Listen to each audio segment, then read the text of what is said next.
আমি যদি মাটিতে উপকারী ব্যাকটেরিয়া, উপকারী জীবাণু, মাইক্রো অর্গানিজম যদি বাড়িয়ে দিতে পারি, তাহলে যে কোনো ফসলে রোগ পোকা কম হবে এবং ফসলের উৎপাদন অনেক বেশি হবে।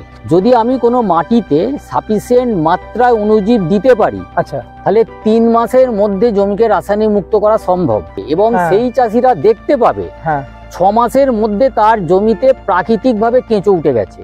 আমি মানে সমস্ত চাষি তথা বিশেষ করে ড্রাগন চাষিদের উদ্দেশ্যে একটা কথাই বলবো, যে আপনারা কিন্তু লোভের বশবর্তী হয়ে রাসায়নিক ব্যবহার করে ফলগুলোকে ওইভাবে বাড়াতে যাবেন না।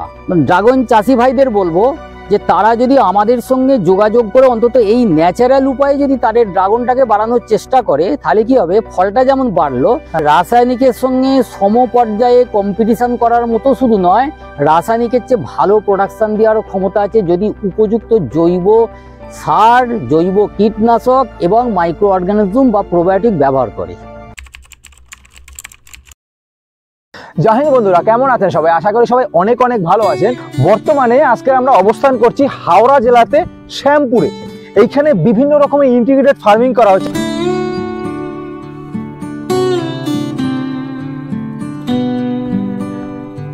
বিশেষ করে এই ফার্মে এসে যেটা আমি দেখলাম সেটা হলো এরা এগ্রিকালচারের উপরে বেশি ফোকাস করছেন এবং এখানে আমার এই সাইডে যদি দেখেন, এক সাইডে পুকুর রয়েছে, ওই সাইডে এগ্রিকালচার ল্যান্ড রয়েছে এবং এই সাইডে কিছু ফলের গাছ রয়েছে, বিভিন্ন রকমের ফার্মিং রয়েছে।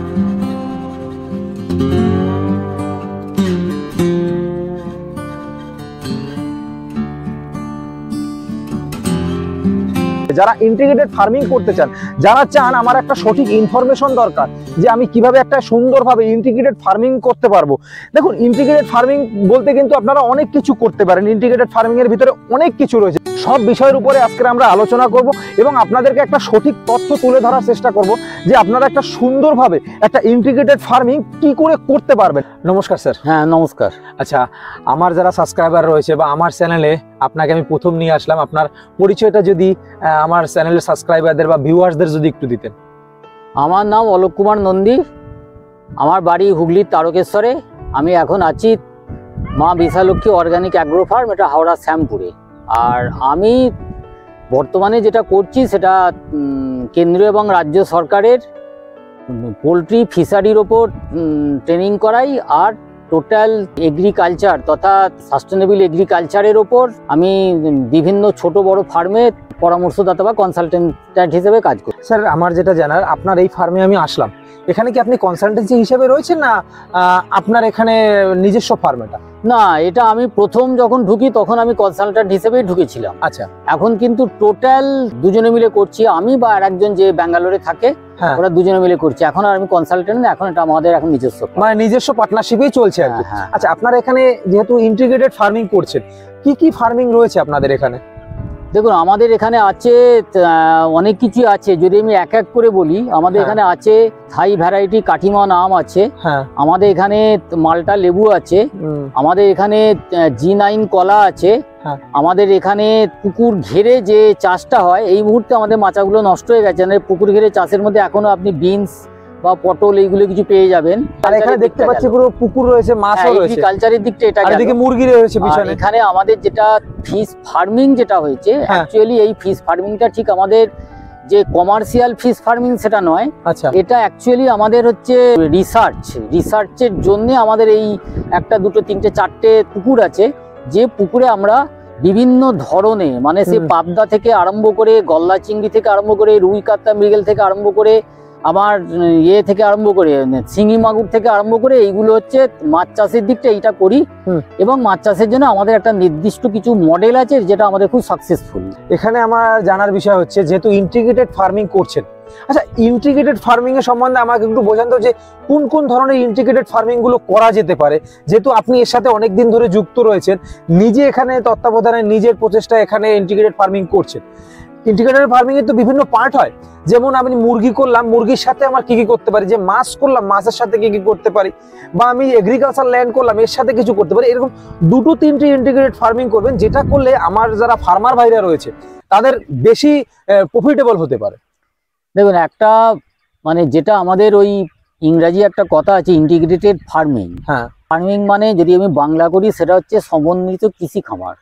মানে যেখানে একের বেশি একাধিক থাকবে। হ্যাঁ। এবার সেখানে কথা হচ্ছে যে এটা নির্ভর করছে কার কতটা ল্যান্ড। দেখুন, যদি যেমন আমার এটা হচ্ছে 5 বিঘা জমির উপর, 5 বিঘা জমির উপর। 5 বিঘা জমির উপর আমি যদি এখানে মনে করি ইন্টিগ্রেটেড, আমি টোটাল অ্যাগ্রোবেস সমস্ত ইন্টিগ্রেশন করে, তাহলে হবে না। তার কারণ হচ্ছে এখানে আমাকে জায়গার অভাব আছে, মানে ল্যান্ড ছোট রয়েছে, ল্যান্ড ছোট। তাহলে তখন আমাকে বুঝতে হবে যে এখানে আমি কি করব। যেমন একটু আগে যেমন আপনি আমাকে প্রশ্ন করলেন যে এখানে আমি কার সঙ্গে কি, যেমন দেখেন এখানে আমার যেমন আছে, এখানে আমার মাছ চাষ আছে, এখানে আমার মুরগি চাষ আছে, আর এখানে আমার কিছু ফলের বাগান আছে। আমরা এইটুকু জায়গার মধ্যে এইটাই করতে পেরেছি, এইটার সঙ্গে এটা অ্যাডজাস্ট হচ্ছে। কেন অ্যাডজাস্ট হচ্ছে না, আমাদের এখানে যে পোল্ট্রি লিটারটা হচ্ছে, ওই পোল্ট্রি লিটার থেকে আমরা সারটা তৈরি করে সেটা আমাদের ফল বাগানেও দিতে পারছি, সেটা আমাদের পুকুরে কিন্তু মাছের খাবার হিসেবে দিতে পারছি। পোল্ট্রির লিটারটাকে খাবার হিসেবে ইউজ করা যাচ্ছে, মাছের খাবার হিসেবে। হ্যাঁ, মাছের খাবার। এতে কোনো সমস্যা হয় না? না, সমস্যা হবে না। তার একটাই কারণ হচ্ছে সরাসরি কিন্তু আমি পোল্ট্রির লিটার কিন্তু পুকুরে দিতে পারবো না। আচ্ছা, এইখানে আমাদের কিছু মাইক্রো অর্গানিজম আছে, সেই মাইক্রো অর্গানিজম দিয়ে যদি আমরা মানে ওই যে মানে সদ্য লিটারে যে অ্যামোনিয়া গ্যাস আছে, যে সালফার ডাইঅক্সাইড গ্যাসটা আছে, ওই গ্যাসটাকে কাটিয়ে যদি আমরা ওটাকে ডিকম্পোজ করে যদি দিই, তাহলে কিন্তু ওই পোল্ট্রি লিটারটা তখন উৎকৃষ্ট মানের মাছের খাবার তৈরি হয়ে যাবে। আচ্ছা আচ্ছা আচ্ছা। এবার আমাদের এখানে জায়গা যেহেতু কম, আমাদের যেমন ডেয়ারিটা আছে একটু দূরে আছে ডেয়ারিটা, আমি ডেয়ারিটা এর মধ্যে আনতে চাইছি না, যে নালে কেউ যদি মনে করে এইখানে যেগুলো করছেন, যেহেতু আমি এখানে বাস্তবে উপস্থিত রয়েছি, আমি চোখের সামনে যেগুলো দেখবো আমি আমার দর্শকদের সেগুলোই তুলে ধরবো স্যার। হ্যাঁ, এবার ব্যাপার হচ্ছে এই যে ফার্মিং গুলো করছেন, অনেকগুলো প্রকারভেদ বললেন আপনারা করছেন, কিন্তু আমার এটা জানার, ধরুন আমি মাছ করলাম, মাছের সাথে কি করতে পারি ছোট্ট করে একটু বলবেন। মাছের সঙ্গে আমি পোল্ট্রি করতে পারি। আর একটা জিনিস যেটা হচ্ছে, আজকে হয়তো এই মুহূর্তে আপনাকে দেখতে পাচ্ছি না, আমাদের যে বিস্তৃত যে পুকুরের পাড়গুলো আছে, এই পুকুরের বাড়ি যেটাকে বলে পুকুর ঘিরে চাষ যেটা বলা হয় আর পুকুরের, আমি যদি পাড়ে গাছ বসিয়ে দিই, পুকুরের খানিকটা জায়গা নিয়ে যদি আমি মাচা করে দিই, তাহলে কিন্তু ওখানে আমার পুকুরের সঙ্গে কিন্তু আমি পুকুরের পাড়টা ব্যবহার করে এই টোটাল আমার এইখানে যে পুকুরটা আছে 2 বিঘা, যে পুকুরটা আছে 2 বিঘা পুকুরের পাড় যদি আমি ঠিক মতন ব্যবহার করতে পারি, এখান থেকে কিন্তু আমার সবজি চাষটা কিন্তু খুব ভালো হয়ে যাবে। তার মানে এই যে পুকুরটা রয়েছে, এই পুকুরের সাইড থেকে আপনি যদি সবজি চাষ করতে পারেন আর কি। আচ্ছা স্যার, আমার একটা জিনিস জানার রয়েছে, সেটা হলো আপনারা তো এখানে কীটনাশক ব্যবহার করে করছেন না অর্গানিক ব্যবহার করে করছেন? না, আমরা এখানে কোনো কীটনাশক ব্যবহার করিনি। আমরা এখানে ব্যবহার করছেন না? না, আমরা এখানে টোটালি প্রাকৃতিক পদ্ধতিতেই চাষ করছি। প্রাকৃতিক পদ্ধতিতে, ন্যাচারাল ওয়েতে, ন্যাচারাল আমরা প্রাকৃতিক কীটনাশক মানে আমরা নিম ব্যাসের কিছু কীটনাশক ব্যবহার করি। আর আমরা যেটা ব্যবহার করি সেটা হচ্ছে যে আমাদের যে প্রোবায়োটিকটা আছে, সেই প্রোবায়োটিক ব্যবহার করি, আর কিছু মাইক্রো অর্গানিজম ব্যবহার করি। আচ্ছা, আমাকে এখানে একটা কথা বলুন তো, এই যে পুরো ফার্মিংটা করছেন, এটা মনে হয় এখানে দেখতে পাচ্ছি লেবু গাছ, এটা আচ্ছা লেবু গাছ, আম গাছ, এদিকে পুকুর, এদিকে ফার্ম, এগুলো কি সব অর্গানিক ভাবে করছে? টোটালি অর্গানিক ভাবে করছে, মানে কোনো কীটনাশক ইউজ হচ্ছে না? না না না। তাদের গাছ এত সুন্দর কি করে থাকে? লোকে তো বলে অর্গানিক চাষ করলে নাকি দেরিতে ফলন আসে, গাছ ভালো থাকে না, গাছ খারাপ হয়ে যায়, ফলন ভালো আসে না, যেভাবে আমার ফলন দরকার সেভাবে আসে না, লোকে তো এটা বলে। না, লোকের এই ধারণাটা একদম ভুল ধারণা। দেখুন, লোককে আমি ঠিক দোষ দেবো না, তার কারণ যারা বড় কৃষি বিশেষজ্ঞ তাদেরও অনেকের ধারণা যে রাসায়নিকের কাছে জৈব পেরে ওঠে না। আচ্ছা, কিন্তু আমি তাদেরকেও বুঝিয়ে দিতে পেরেছি যে না, যদি আমার মানে আর কি, যদি প্রকৃত, যদি কার্যকারী ক্ষমতা সম্পন্ন যদি জৈব জীবাণু বা জৈব সার হয়, তাহলে কিন্তু সেটা রাসায়নিকের চেয়ে অনেক ভালো কাজ করে। যেমন অনেকেরই ধারণা আছে যে ইউরিয়া ব্যবহার করলে গাছকে তাড়াতাড়ি সবুজ করা যায়, কিন্তু আমরা প্রাকৃতিক পদ্ধতিতে আমরা ইউরিয়ার সমান কাজ করে যদি এরকম কোনো মাইক্রো অর্গানিজম বা যদি জৈব সার ব্যবহার করি, তাহলে কিন্তু 3-4 দিনের মধ্যে ইউরিয়ার চেয়েও ভালো গাছকে সবুজ করে দেবে এবং ভালো গাছকে শক্ত করে দেবে। অর্গানিক যারা চাষ করছে, এটা নাকি লংজিভিটি অনেক বেশি, কারণ কীটনাশক ব্যবহার করলে বা সার প্রয়োগ করলে, ইউরিয়া সার বলুন বা যে কোনো সার প্রয়োগ করলে যেরকম জলদি ফল আসে, প্রথম অবস্থায় যদি আপনার জমিতে আপনি এই অর্গানিক ভাবে চাষ করতে যান, সেক্ষেত্রে আপনি ওই রেজাল্টটা 5 বছর পর থেকে বা 10 বছর পর থেকে ওই রেজাল্টটা পাবেন, যেটা এমনি কীটনাশকের থেকে বা ইউরিয়ার থেকে অনেক বেশি হবে, কিন্তু রেজাল্ট আপনি 5 বছর পরে থেকে পাওয়া শুরু করবেন। এর কতটা সত্যতা রয়েছে? না, এর মধ্যে দেখুন, আপনি যেটা শুনেছেন সেইটা সত্যি ঘটনাই শুনেছেন। তার কারণ আমাদের রেডিও দপ্তরে গেলেও আমাদের চাষিদের বলা হয় যে জমিকে যদি রাসায়নিক মুক্ত করা হয়, তাহলে ধাপে ধাপে রাসায়নিক মুক্ত করতে হবে।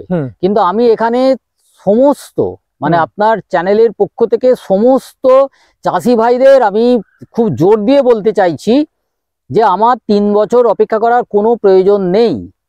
আমাদের হাতে এমন কিছু এখন অস্ত্র এসেছে, এমন কিছু মাইক্রো অর্গানিজম এসেছে, যেটা আমি একটু আগে প্রোবায়োটিক বললাম, প্রোবায়োটিক আর মাইক্রো অর্গানিজমের মধ্যে একটু ফারাক আছে। মাইক্রো অর্গানিজম মানে অণুজীব, উপকারী কিছু অণুজীব। যদি আমি কোনো মাটিতে সাফিসিয়েন্ট মাত্রায় অণুজীব দিতে পারি, আচ্ছা, তাহলে 3 মাসের মধ্যে জমিকে রাসায়নিক মুক্ত করা সম্ভব। এটা হচ্ছে 1 নাম্বার।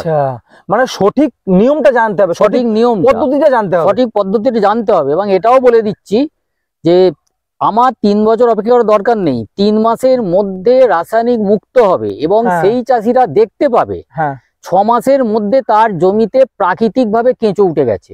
আচ্ছা, মানে তার জমিটা আমাকে মাটি পরীক্ষা করার কোনো প্রয়োজন নেই, চাষি নিজেই দেখতে পাবে আজকে আমার জমিতে কেঁচো ছিল না, 6 মাসের মধ্যে আমার জমিতে কেঁচো এসে গেছে। এই ট্রিটমেন্টটা একমাত্র মানে সম্ভব যদি আমি জমিতে উপযুক্ত মাত্রায় যদি আমি জৈব জীবাণুটাকে যদি বাড়িয়ে দিতে পারি। জৈব কার্বন, যেমন আজকে আমি রাসায়নিক দিয়ে জমির অবস্থা এমন করে দিয়েছি খারাপ হয়ে গেছে। এইবার ব্যাপারটা এখানে কি হয়েছে না, আমি যদি রাসায়নিক সার দিই, আমরা তো রাসায়নিক সারের বিরুদ্ধে যাচ্ছি না, কিন্তু আমি যদি রাসায়নিক সার দিই, রাসায়নিক সারটা যে কাজ করবে, রাসায়নিক সারটাকে তো ভেঙে গাছের খাদ্য উপযোগী তৈরি করে দিতে হবে। সেটা কে করবে? সেটা তো করবে উপকারী ব্যাকটেরিয়া বা উপকারী জীবাণু বা মাইক্রো অর্গানিজম। তাহলে আমি রাসায়নিক সার দেবো, আমি কোনো অর্গানিক জীবাণু ব্যবহার করব না, সেটা তো হবে না। আমি যদি রাসায়নিক সার ব্যবহার করব, সেই রাসায়নিকটাকে ভেঙে তার কেমিক্যালটাকে ভেঙে গাছের খাদ্য উপযোগী তৈরি করে দেওয়ার জন্য যদি আমি উপযুক্ত মাত্রায় প্রোবায়োটিক বা মাইক্রো অর্গানিজম ব্যবহার করি, তাহলে কৃষিতে বিপ্লব ঘটানো সম্ভব। এখানে আমার একটা প্রশ্ন রয়েছে, আমরা যদি এই রাসায়নিক সার ব্যবহার করি তাতে কি ক্ষতি রয়েছে, এবং আমরা যদি এই অর্গানিক ভাবে ফার্মিং করি, মানে অর্গানিক ফার্মিং করি কীটনাশক ছাড়া, তাতে কি উপকারিতা রয়েছে? এই ফলমূল বলুন, গাছপালার বলুন, এই যে ফলগুলো এখান থেকে তৈরি হচ্ছে অর্গানিক ভাবে তৈরি করলে, তার ফলে আমাদের দেহের কি উপকারিতা হচ্ছে, বা রাসায়নিক সার ফলে আমাদের দেহের কি অপকারিতা হচ্ছে, মানে ক্ষতি হচ্ছে, সেগুলো যদি একটু ছোট্ট করে বলতেন। দেখুন, ছোট্ট করে বলা মানে এটা একটা মানুষ মানে আর কি পরিষ্কার এখন বুঝতে পারছে যে আজ থেকে 20, 25, 30 বছর আগে এই ঘরে ঘরে ক্যান্সার ছিল না, ঘরে ঘরে বাত ছিল না, ঘরে ঘরে সুগার ছিল না, ঘরে ঘরে নার্ভের অসুখ ছিল না, কিডনি ড্যামেজ ছিল না। কিন্তু আজকে এসেছে একটাই কারণে, আমাদের শুধু পরিবেশ দূষণ, প্রাকৃতিক দূষণ, জমিতে রাসায়নিক সার, রাসায়নিক সারের চেয়ে বেশি হচ্ছে রাসায়নিক কীটনাশক। প্রথম কথা হচ্ছে, আমি যদি প্রচন্ড পরিমাণে রাসায়নিক সার ব্যবহার করি, তার মানেই কিন্তু আমি এখানে যে উপকারী ব্যাকটেরিয়াগুলোকে আমি নষ্ট করছি। আচ্ছা, যখনই আমি উপকারী ব্যাকটেরিয়াগুলোকে নষ্ট করছি, তখনই কিন্তু রাসায়নিক দিয়ে সেই যে অসুখ হচ্ছে সেটাকে আমি মারতে চেষ্টা করছি। তাহলে যখন আমি তলা থেকে রাসায়নিক সার দিচ্ছি, ওপর থেকে রাসায়নিক কীটনাশক দিচ্ছি, মানে আজকে আমার উপকারী ব্যাকটেরিয়ার সংখ্যা যা আছে, যত দিন যাচ্ছে তত আমার উপকারী ব্যাকটেরিয়ার সংখ্যা কমে যাচ্ছে। উপকারী ব্যাকটেরিয়ার সংখ্যা কমে যাচ্ছে আর ক্ষতির পরিমাণ বেড়ে যাচ্ছে। এইবার কি হলো, এখানে জমিতে এই যে একটু আগে যে বলছি যে জমিতে কাজ করার মতো যদি আমার উপকারী ব্যাকটেরিয়া না থাকে, তাহলে কিন্তু আমার আর 5, 7, 10 বছর পর, যারা এখন প্রচন্ড পরিমাণে রাসায়নিক সার ব্যবহার করছে, আর কিন্তু 5, 7, 10 বছর পর ওই যত রাসায়নিক দিয়ে কাজ করবে, ওই জমিতে ফলন হবে বাধ্য, কমতে বাধ্য, জমি টোটালি বন্ধা হয়ে যাবে যতক্ষণ না ওকে আমি আবার পূর্বাবস্থায় ফিরিয়ে আনি। অতএব আগেকার দিনে যেরকম চাষ হতো অর্গানিক, আজ থেকে 50 বছর আগে, অতএব আমি চাইছি যে চাষিরা এখনো যদি সচেতন, রাসায়নিক সার ব্যবহার করুক, লিমিটেড মাত্রা রাসায়নিক সার ব্যবহার করুক, কিন্তু তার সঙ্গে জৈব সার বা জৈব জীবাণু ব্যবহার করুক। তার একটাই কারণ হচ্ছে, আজকে যদি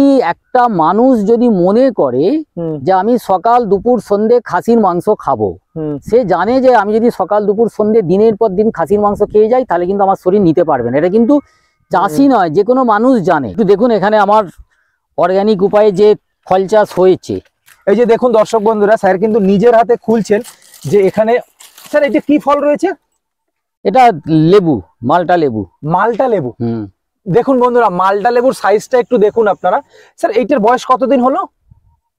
এইটার বয়স কত হবে, এই 2 মাস।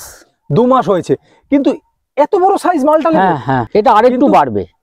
কিন্তু যে রাসায়নিক সার দিয়ে তো আপনি এর মতো এক্সপেরিমেন্ট করেছেন, রাসায়নিক সার দিলে কি এরকম হয়? এক নম্বর হচ্ছে রাসায়নিক সার দিলে এরকম হয় না। হ্যাঁ। 2 নম্বর এবার বলি যে রাসায়নিক সার দিয়ে এখন অনেক কেমিক্যাল দিয়ে অনেকে ফলটাকে কিন্তু বড় করে। আচ্ছা, সেই ফলটা কিন্তু লাস্টিং করে না, পচে যায় তাড়াতাড়ি। আর আমার এই ফল, যেমন আমার এখানে আম আছে, এই আম, এই লেবু, আম যদি গাছ থেকে আপনি পেরে 10 দিন রেখে দেন, আম একই রকম থেকে যায়। স্যার এইটাকে এরকম ভাবে করে রেখেছেন, এইটা যাতে মানে কোনো কীটপতঙ্গ আক্রমণ না করে, সেই জন্য এটাকে কভার করে রাখা হয়। যখন আপনি রাসায়নিকের কথা বলেন, আরেকটু যেটা জানার আছে আমার, সেটা হলো বর্তমানে প্রচুর পরিমাণে ড্রাগন ফলের চাষ হচ্ছে। বিভিন্ন ধরনের কীটনাশক ব্যবহার করেছে কিনা আমি জানি না, আমি বলবো না করেছে, কিন্তু একটা ড্রাগন ফলের একদিকে লাল একদিকে সবুজ, এইটা কি জন্য হচ্ছে? আচ্ছা দেখুন, এইখানে এবার ড্রাগনের কথা বললেন, ইদানিং ড্রাগনটা খুব জনপ্রিয় হয়েছে, খুব জনপ্রিয় হয়েছে। দর্শক বন্ধুরা, আপনারাও জানেন যে আমি মানে সমস্ত চাষি তথা বিশেষ করে ড্রাগন চাষিদের উদ্দেশ্যে একটা কথাই বলবো, যে আপনারা কিন্তু লোভের বশবর্তী হয়ে রাসায়নিক ব্যবহার করে ফলগুলোকে ওইভাবে বাড়াতে যাবেন না। এটা হচ্ছে 1 নাম্বার। 2 নাম্বার বলি, রাসায়নিক ব্যবহার করে যেটা 500 গ্রাম হয়েছে, আমি হয়তো সেটা 500 গ্রাম করতে পারবো না, কিন্তু 100% প্রোবায়োটিক এবং ন্যাচারাল গ্রোথ প্রমোটার ব্যবহার করে ওই ড্রাগন ফলকে কিন্তু ওর সমমানে প্রায় কাছাকাছি বড় করা সম্ভব। আমি এই একটা তথ্য দিয়ে রাখছি যে আমি কেমিক্যাল ব্যবহার করে ফলটাকে অত না বাড়িয়ে, যেটা 500 গ্রাম হয়েছে সেটা হয়তো 400 450 হবে, কিন্তু ন্যাচারাল উপায়ে কিন্তু ওই ফলটাকে বাড়ানো যায়। এখানে দুটো সুবিধা হবে। প্রথম সুবিধা হবে ওই ফলের আপনার কালার, যেমন একটু আগেই ভাই যেমন বললো যে ড্রাগনটা বিভিন্ন দুরকম কালার হয়ে যাচ্ছে, খানিকটা আবার কোনোটা বড় সাইজ, কোনোটা ছোট সাইজ। এবার এইখানে কিন্তু সেইটা হবে না। এই যে মানে প্রাকৃতিক গ্রোথ প্রমোটার দিয়ে যে আপনি ফলটাকে যে বাড়াবেন, ওই ফলের চাকচিক্য, ওই ফলের কালার, ওই ফলের টেস্ট কিন্তু সম্পূর্ণ আলাদা হবে। এইটা আমি অন্তত ড্রাগন চাষি ভাইদের বলবো যে তারা যদি আমাদের সঙ্গে যোগাযোগ করে অন্তত এই ন্যাচারাল উপায়ে যদি তাদের ড্রাগনটাকে বাড়ানোর চেষ্টা করে, তাহলে কি হবে, ফলটা যেমন বাড়লো তেমনি ড্রাগনে কিন্তু মানে ফাঙ্গাল ইনফেকশন ভালো হয়। এবার আমাদের কাছে হাই ডেনসিটি ন্যাচারাল ফাঙ্গাল ইনফেক্টন আমরা তৈরি করি। যদি এইগুলো ব্যবহার করে তাহলে কিন্তু ড্রাগন চাষে ওই রাসায়নিক দিয়ে কিন্তু ওইভাবে ফল বাড়ানোর দরকার হবে না। স্যার যেটা বললেন, স্যারের সাথে আমি 100% একমত। আমিও চাই আমার যারা কৃষক বন্ধুরা রয়েছে, যারা ফার্মার ভাইরা রয়েছে, তারা ধীরে ধীরে করে স্যার অর্গানিকের দিকে আসুক।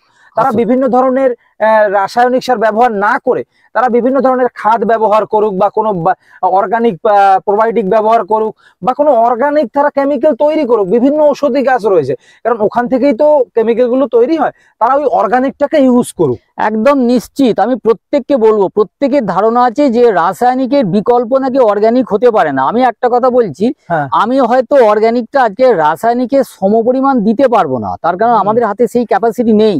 কিন্তু এইটুকু চাষি ভাইদের আমি আশ্বস্ত করতে পারি যে রাসায়নিকের সঙ্গে সমপর্যায়ে কম্পিটিশন করার মতো শুধু নয়, রাসায়নিকের চেয়ে ভালো প্রোডাকশন দেওয়ার ক্ষমতা আছে যদি উপযুক্ত জৈব সার, জৈব কীটনাশক এবং মাইক্রো অর্গানিজম বা প্রোবায়োটিক ব্যবহার করে। আচ্ছা স্যার, আপনি তো অনেক দিন ধরেই কাজ করছেন এই অর্গানিক ফার্মিং নিয়ে, বিভিন্ন পেশার সাথে যুক্ত রয়েছেন, বিভিন্ন প্রজেক্টের সাথে যুক্ত রয়েছেন, বিভিন্ন কনসালটেন্সির সাথে যুক্ত রয়েছেন। এই যে প্রজেক্টটা রয়েছে আপনাদের, এখানে কি আপনারা ট্রেনিং করান? হ্যাঁ, এখানে আমাদের অলরেডি ট্রেনিং চলছে। আমাদের মানে অর্গানিক ফার্মিং এর উপরে ট্রেনিং? এটা টোটালি অর্গানিক ফার্মিং এর উপর, আমরা রাসায়নিকের উপর কিছু ট্রেনিং করাই না। মানে তার সাথে কি শুধু অর্গানিক ফার্মিং এর উপরে করাবেন, না ইন্টিগ্রেটেড ফার্মিং এর সাথে সাথে শেখাবেন? ইন্টিগ্রেটেড ফার্মিং, অর্গানিক ফার্মিং শুরু নেই, ইন্টিগ্রেটেড ফার্মিং আমরা। আচ্ছা, এই যে ইন্টিগ্রেটেড ফার্মিং গুলো আপনারা এখানে শেখান, এগুলো কি আপনিই শেখান, নিজেই শেখান? আমি নিজেই শেখাই। আচ্ছা, অন্য কেউ এসে শেখায় এখানে না? আপনি না না না না, আমাদের যা ফ্যাকাল্টি আছে সব আমি ফ্যাকাল্টি। মানে ট্রেনিং এর ব্যাপারটা সম্পূর্ণ আমি দেখি। আচ্ছা, এই যে অর্গানিকের ফার্মিং বলুন বা এই যে আপনার ইন্টিগ্রেটেড ফার্মিং বলুন, এর ভিতরে অনেক কিছু রয়েছে। কেউ এগ্রিকালচার নিয়ে পড়াচ্ছে, কেউ এই মাছের সাথে কি কি অর্গানিক মানে আপনার ইন্টিগ্রেটেড ফার্মিং করা যায়, মুরগির সাথে, এই যে ফলের গাছ রয়েছে, এভাবে আপনারা কোনটার দিকে বেশি ফোকাস করছেন? আমরা যে ট্রেনিংটা করাচ্ছি অলরেডি আমাদের ধরুন ফিশারির উপর কয়েকটা ব্যাচ হয়ে গেছে, মানে মাছ চাষের ট্রেনিং চলছে। আমাদের পোল্ট্রির ওপর 2টো ব্যাচ হয়ে গেছে। আচ্ছা, ওটা কি শুধু পার্টিকুলার পোল্ট্রি না? শুধু পোল্ট্রি না, না না, শুধু পোল্ট্রির উপরই চলছে ওটা। আচ্ছা, এইবার মাছ যেমন আমাদের কয়েকটা হয়ে গেছে, এবার আমরা ঠিক করেছি যে যেহেতু আমাদের এগ্রিকালচারটা পশ্চিমবঙ্গে পিছিয়ে আছে, এবার টোটালি শুধু এগ্রিকালচারের উপর কিন্তু আমরা ট্রেনিং করতে চাইছি। মানে আগামী মানে এই জানুয়ারি থেকে হয়তো আমরা এগ্রিকালচারের উপর ট্রেনিং আরম্ভ করবো বলে ঠিক করেছি, যেটা কিন্তু মানে সাস্টেনেবল এগ্রিকালচার।